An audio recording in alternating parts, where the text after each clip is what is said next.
সব জল্পনা কল্পনার অবসান ঘটতে যাচ্ছে। বিএনপি বা জামায়াতের সঙ্গে নয়, নতুন রাজনৈতিক দল এনসিপির নেতৃত্বেই এবি পার্টি, গণ অধিকার পরিষদ সহ ৯টি দল নিয়ে গঠিত হচ্ছে নতুন রাজনৈতিক জোট। নতুন কোনো মেরুকরণ না হলে আসছে ত্রয়োদশ সংসদ নির্বাচনে এ জোট বড় দলগুলোর সঙ্গে লড়বে ভোটের মাঠে। এর মধ্যে দলগুলো কয়েক দফা বৈঠক করেছে, পাকাপোক্ত হয়েছে বেশ কিছু বিষয়। অমীমাংসিত যেসব বিষয় আছে তাও দ্রুত সমাধান হবে বলে আশা করেন দলগুলোর শীর্ষ নেতারা। আদিত্য আরাফাতের প্রতিবেদন। বাংলাদেশকে আর কখনোই বিভাজিত করা যাবে না।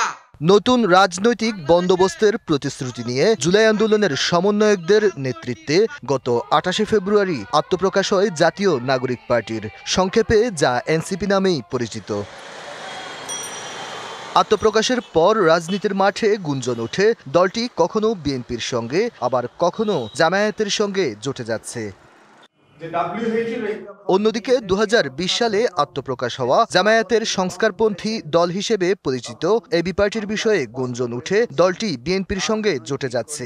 রাজনীতির ময়দানে এমন কথা চাউর হলেও এবি পার্টির প্রধান মুজিবুর রহমান মঞ্জু জানালেন, বিএনপি বা জামায়াতের সঙ্গে নয়, এনসিপি সহ জুলাই অভ্যুত্থানের পক্ষের ৯টি দল নিয়ে নতুন জোট গঠন হচ্ছে। এ নিয়ে ২ দফা আলোচনা হয়েছে। বিএনপি এবং জামাতের যে আলাদা দুইটা জোট হচ্ছে বা জোটের চেষ্টা হচ্ছে, এই দুইটার বাইরে গিয়ে আমরা একটা নতুন জোট করার আমরা একটা চিন্তা করছি। এবং সেটাতে আমাদের ফরমেশনটা হচ্ছে এরকম যে যারা জুলাই অভ্যুত্থানে অংশগ্রহণকারী দল এবং জুলাই অভ্যুত্থানকে নিয়ে যারা নতুন রাজনৈতিক বন্দোবস্ত চায়।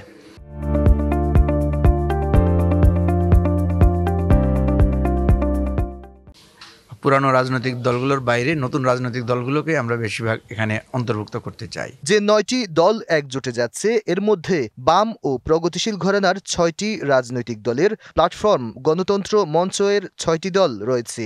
দলগুলো হচ্ছে নাগরিক ঐক্য, গণসংহতি আন্দোলন, রাষ্ট্র সংস্কার আন্দোলন, বিপ্লবী ওয়ার্কার্স পার্টি, ভাসানী জনশক্তি পার্টি এবং জেএসডি। এর বাইরে বাকি ৩টি দল হল এনসিপি, এবি পার্টি এবং গণ অধিকার পরিষদ। জোট গঠনের আনুষ্ঠানিক ঘোষণার আগে দলগুলোর নেতারা ক্যামেরার সামনে বিস্তারিত খোলাসা করতে না চাইলেও জোট গঠনের বিষয়ে প্রায় সব দলই আশাবাদী। এনসিপি চায় যে বাংলাদেশে এই দ্বিদলীয় রাজনীতির বাইরেও একটা তৃতীয় শক্তির উদ্ভব হোক, এবং যেই দলগুলো আসলে এই ধরনের জোটে আগ্রহী তাদের সাথে কিন্তু রেগুলার আমরা কথাবার্তা বলছি। সেটার মধ্যে অনেক দলই আছে, আমি যদি বলি এবি পার্টি আছে, গণ অধিকার পরিষদ আছে। বিএনপি জামাতের বাইরেও একটি বিকল্প জোট গঠন, এই ত্রিমুখী আলাপ আলোচনায় আমাদের চলছে। হয়তো নির্বাচনের তফসিল ঘোষণার সময়টা ঘনিয়ে আসলে আরেকটু পরিষ্কার বা শক্ত অবস্থানটা আমরা নিতে পারবো। এখন পর্যন্ত আলাপ আলোচনাগুলো চলছে। ভোটকেন্দ্রিক জোট গঠনের বিষয়টি রাজনীতিতে গুরুত্বপূর্ণ মনে করেন রাষ্ট্রবিজ্ঞানী সাব্বির আহমেদ।